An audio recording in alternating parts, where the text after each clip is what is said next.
The awakening. The awakening. Full power. Hello and welcome to the Omega Beam number 24. I'm your host, Oren Merton, and this is a short episode, sort of in between panels, if you will. I wanted to at least have something for you in the month of August, but this has been a really tough month to get a podcast together or panels together because the entire studio is being rewired. Now, that doesn't simply mean that I'm plugging things into a brand new power strip or something like that. That means the real rewire. They're breaking holes in the walls and pulling out all the old wiring and putting in new wiring and isolated power for the studio. And it'll be cool when it's done, but until it's done, it's total and complete chaos. So if this doesn't quite sound as pristine as some of the other podcasts, if it's a little bit more echoey, that's because I'm recording on my non-first pick mic and in whatever room is available. So with that in mind, we have managed to see a couple movies at this point, although I do know that there are the equivalents in the UK.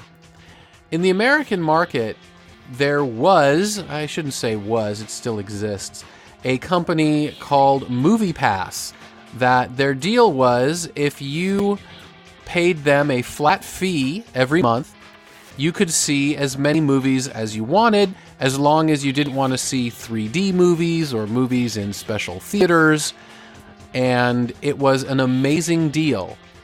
However, it was too good to last. So MoviePass isn't exactly dead yet, but it's certainly finding it very difficult to breathe, let's say. They've cut down the number of movies you can see. They've cut down the choices of movies that you have. And it's sort of like limping along at this point.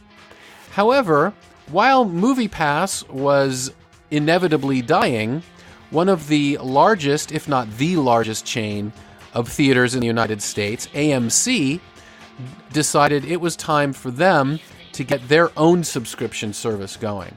So they started the AMC A-List subscription service, which instead of $10 a month is $20 a month, but you get to go to 3 movies a week, any particular movie in any particular theater of AMC that you want. So you want 3D, you want IMAX, you want their special Dolby theaters, which we happen to love. It's all good. You can see whatever you want, whenever you want at an AMC theater, 3 a week for your flat $20 a month. And it makes a lot of sense, really, for a theater chain to do this, because MoviePass, they were sort of hoping that they could sell the data and that would be their business model. Imagine their surprise when they found out that there weren't really a whole lot of takers for their data, and they were just burning through cash without any real way of making enough money to make it worth their while. Well, AMC, they still make all of the concession stand money and all of the monthly fees, the $20 a month, so subscription fees are going directly to them. So it just makes sense. It makes sense for them. And it's a great service. If there's an AMC theater near you and you're looking for a subscription service where you can see a few movies every month, this is a good one. And remember, $20 a month, it's not the cheapest thing, so it's definitely a luxury. But if you see more than a movie or 2 a month, then you're already paying more than $20. So, in all likelihood, that is. So it's definitely worth considering. And that is how we saw The Incredibles 2 and Mission Impossible Fallout, which I am going to talk about right now. Starting with The Incredibles 2. So, did you like Incredibles 1? I really did. I thought it was the best Fantastic Four movie never made. I've said that before. Others have written about that or said that before. There's never been a really good Fantastic Four live-action movie. Maybe it's because it just doesn't lend itself to the sort of more gritty, serious live action type of thing. I don't know. But The Incredibles really nailed it. It was the family of superheroes, and even their powers map to the Fantastic Four powers. And it was a great movie. It was really a great movie. It was about family, it was about togetherness, and it was about finding your place in the world. And Incredibles 2 really picks up where the first movie left off. I mean, literally, the last scene of the first movie is the first scene of this movie, even though 14 years have passed. So it's a long time to wait for a sequel, but it was it was good. I mean, they waited until they really had something of value to add. So the theme of this one is a theme that you've seen in other superhero movies. They didn't reinvent the wheel. It's the idea of, are superheroes good for society? And not in the way that, sort of Superman or Superman v Batman dealt with it, which is all the damage that's being done. It's more, what is the repercussion of, in effect, having messiahs walking on Earth? What's it like to have beings that have more power than you? Does that sort of make people lazy? Does it make people less likely to do things for themselves because there's a super person out there who can do a better job? So these are real issues about savior chasing, if you will. And it gave just an enjoyable action adventure animated film a little bit more depth in a very, very satisfying way. The original voice cast is back, and that's one of the great things about a animated Pixar movie, is that unlike a live action movie where 14 years is a very significant amount of time for a human being, and you would absolutely see it on their faces, in an animated movie, as long as their voice is the same, and why wouldn't it be if they were adults, you basically can have the same cast and the characters look the same. It was uncanny. And it was interesting because the movie started with a little introduction of the actual team, of the production team, the creative team, just saying, hey, I know it was a long wait, but it's worth it. And when I first saw that, I was thinking, okay, maybe that's a little bit cheesy. But after you see the movie, you realize, no, it's not cheesy. They really got it right. They really took their time to get it right. And I guess that's another great thing about an animated movie, is that there's no time pressure. You really do have the benefit of being able to wait until you have a real story to tell, and then tell it, which is exactly what they did. There's no time pressure of, well, the actors are aging and you need to get this done very soon, and maybe we can film movies back to back or whatever. You can do sequels 14 years from each other and it's all good. So if you loved Incredibles 1, then you absolutely will love this movie.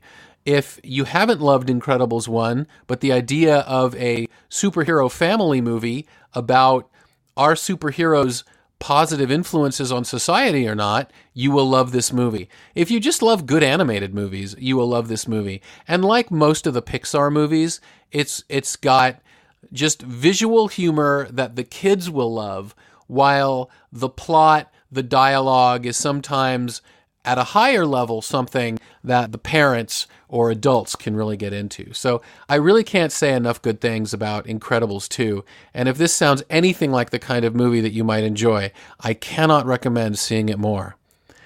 All right, let's move on. So I haven't seen quite all the Mission Impossible movies, but they've all been very solid. I think since the second one, I think Mission Impossible 2 tried to just be too out there, too many changes, too many switchbacks, and it sort of lost me at some point. It just got too convoluted, and I sort of dipped out of the series for a while. But it's really gotten good, and I think that this new one, Mission Impossible Fallout, which I guess would be 6, Mission Impossible 6, because it was, let me see, there was the one in Dubai, whose name I forgot. There was Ghost Nation, and now there is Mission Impossible Fallout. And these are really good movies. You know, they come around every few years, and they're just chock full of quality.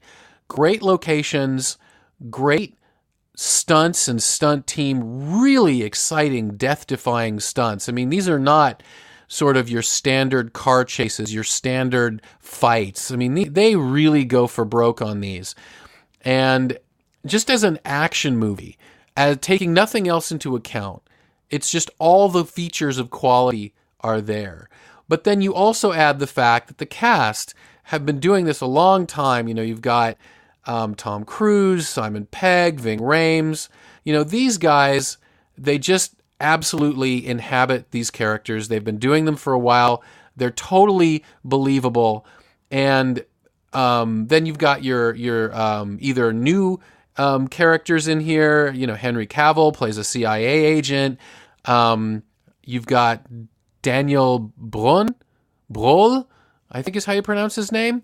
And he's sort of the big bad. And there's many more characters. Angela Bassett as a character, you know, and Alec Baldwin. I mean, there's more than I'm just talking about. But the cast is really good. They elevate it as well. And it's just worth seeing if you enjoy these movies. You know, this plot is convoluted, of course. That's the whole Mission Impossible thing. Should you choose to accept it, you're going to have a whole lot of masks. There's going to be a lot of switchbacks and turns and betrayals and all that kind of thing. That's par for the course. But what was nice is the basic plot was actually understandable. As many convoluted switchbacks as there were, you could follow it. So I appreciated that while including all of those things that you expect in the plot, it didn't lose track of the basic story. And I think that's important because the best action movie in the world, if it has no story, it's still not going to be that great. You may enjoy the action scenes, but you're not going to love the movie. I think, you know, we need to give a little credit here to Henry Cavill, who walks in basically to a well-oiled machine, a train already moving, and does a great job. He does a really good job playing the character that they gave him, who I'm not going to talk about because, you know, it's one of those things where when you've got a thing where there's lots of switchbacks and everything else, then, you know, kind of anything you say can end up being a spoiler. Actually, the trailer in this one ends up being a spoiler. But I think it's to the movie's credit. You don't know it's a spoiler until you see the movie. So that's good.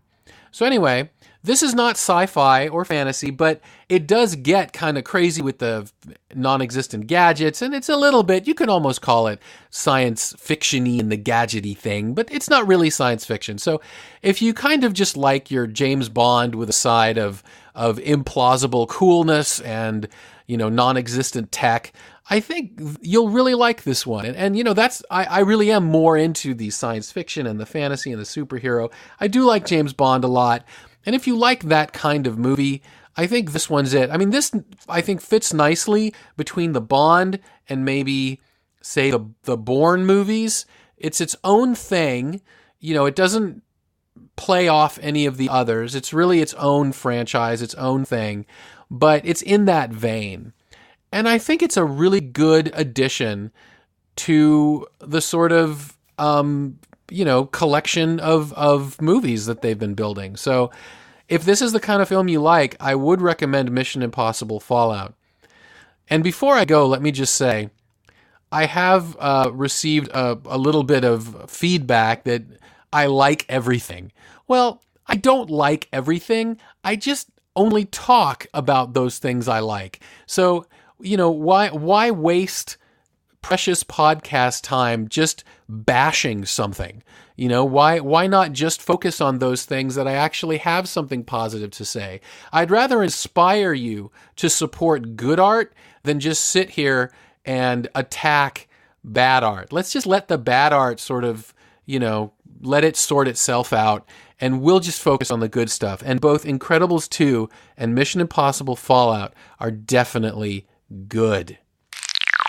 And that's basically it for this podcast. It's probably going to be a while until the next one because, as I said, the studio is still being torn apart and put back together. But hopefully the next one will also be chock full of goodness like this one was. If you enjoyed the podcast, please don't forget to leave a review in the Apple Podcasts app or iTunes or wherever you listen to podcasts. If you would like a copy of the show notes, you can find it at theomegabeam.com/24. And if you have any comments or suggestions, please email at info@theomegabeam.com. Be good to yourselves and each other, and I will catch you next time.